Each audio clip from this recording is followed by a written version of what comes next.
Are you worried about the SCA exam? Nerves creeping in, your confidence taking a nosedive? It's a scenario too familiar for many trainees. In this video, I'm going to give you the secrets to conquer exam anxiety so you can excel. Be sure to watch this video until the end if you don't want nerves to get the better of you. Anxiety is our body's response to stress. Every GP trainee experiences anxiety. Do you know what separates the high-performing one compared to the rest? The high-performing GP trainees thrive under stress. The first step to overcoming exam anxiety is to identify what is holding you back. Commonly for GP trainees, it could be things that they are telling themselves. For example, I don't handle stress well, I am not very good under exam condition, I always mess things up under stress, I'm not a natural communicator. These might be things that you are saying to yourself. So first thing is to identify what are the self-talk and whether it's serving you or it's actually defeating you even before you've started your exam. Once you have an awareness of the self-talk and the stories that you're telling yourself, then you can reframe your story. So instead of having a self-defeating story that you're broadcasting every day, tell yourself a story that's going to serve you, that's going to be positive for your success. For example, if you're telling yourself, I don't handle stress well, then consider changing it to I'm capable of handling stress. So by changing the negative self-talk into something that's more enabling, then it's going to be helpful in your confidence because you're going to start seeing ways of managing the stress. It may be helpful if you can justify why you think you can manage the stress, because I've been preparing and organizing study sessions and making progress, for example. So if you have got these evidence that's showing that you're making progress, that's going to help you starting to believe in yourself. To develop real confidence, it's important that you're developing your competence. If you're just developing confidence without the competence, then it's not real confidence. So you want to develop real confidence. So make sure that you're working on yourself and developing your consultation and communication skills, and your confidence is going to catch up. Tip number 3 is to focus on what you can control. The other day I was speaking with a GP trainee who was very stressed about the exam, and she was worried about the IT issues and connection problem. This is a valid problem. There have been registrars who've been unfortunately penalized by the IT connection and having to resit the exam. There's so many things that can go wrong in this exam. IT problem, you might find that you're getting a case that you didn't expect or you don't know what to do. There are things that are outside of your control and there are things that are in your control. Focus on the things that you can control. You might not be able to control the IT issues or connection, but you can always control how you respond to it. If something like this happens, just expect it can happen and anticipate so that when there might be an IT glitch, you don't get panic or you don't allow this to affect your performance. Now, if there is an IT issue which is affecting a station, there will be a chance for rerun. So if you're doing a rerun, then by keeping your calm and composure, you might be able to do it better the second time. So make sure that you focus on the things that you can control, and remember that although you can't control everything, you can still control how you respond to things. Insight number 4 is to plan early. If you're failing to prepare, you're preparing to fail. So make sure that you're preparing early on and plan your preparation.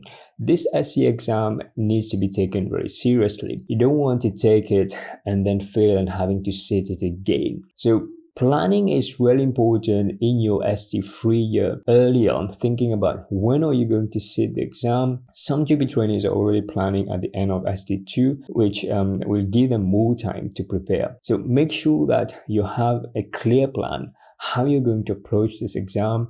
Think about how you're going to use your study leave, your study budget, to make sure that you give yourself the best chance to pass. Insight number 5 is to be part of a thriving community. If you're sitting this exam, you don't want to do it on your own.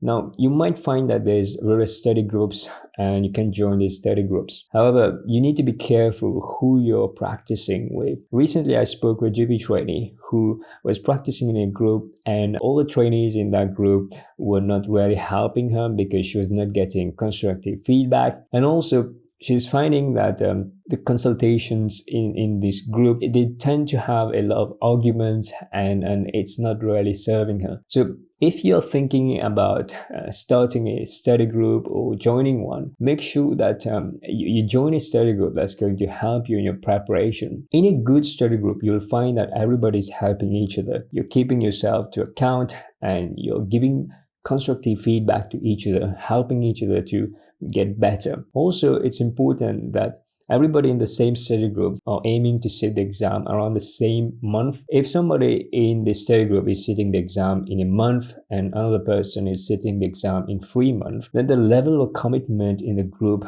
might not be matching. So then it might be difficult to coordinate these study sessions. If you're thinking that you want to join a group, feel free to join our Facebook group. I'll put a link down in the description.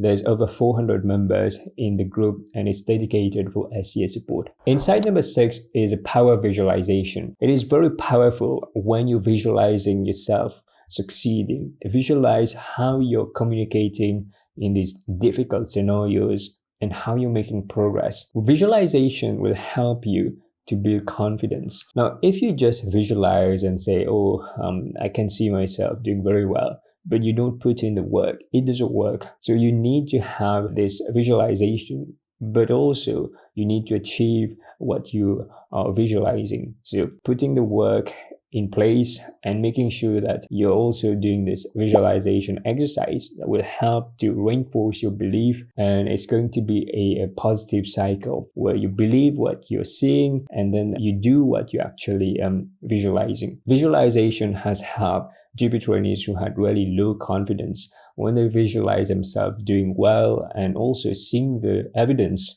that they're actually doing well, then it just reinforces their confidence level. So if you find that maybe you failed the exam and your confidence is at rock bottom, visualize yourself doing better and visualize yourself passing the exam, and you'll start seeing ways of consulting, and you will see a real light in darkness. Last but not least, insight number 7 is to practice consistently. So success in the SCA exam is not an accident. Those who succeed are putting in the work, they're practicing after they come back from work, even during late evening. If you're not putting in the work, you're not consulting, refining your consultation, and making progress, then it's not going to work for you. There's no shortcut for that. You have to put in the work and make sure that you're working on your areas of weakness. This is where when you have a study group, everybody is going to motivate each other to do better. And especially on the days that you feel you don't want to practice, when you've got other people who are messaging you to practice, then you will feel like you have to do it. So